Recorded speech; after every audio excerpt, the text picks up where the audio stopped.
Islam is only 1,400 years old. This is the misconception that some people believe. But there are other holy books which speak about Islam as well. What? No way. But actually yes.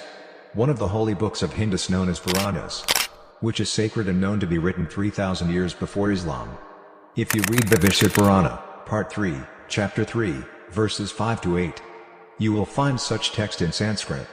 If you translate it in English, you will get this. At that time, a spiritual educator known as Muhammad arose among Mecca with his friends. Yes, you heard it right. Muhammad name is mentioned in the books of Hindus. It might be some other Muhammad. But wait.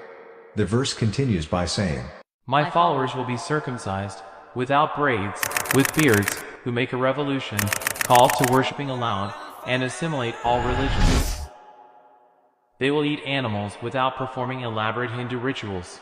Not convinced yet? And verse goes on saying this. They will be known as Musalman, and they will deny the false religion.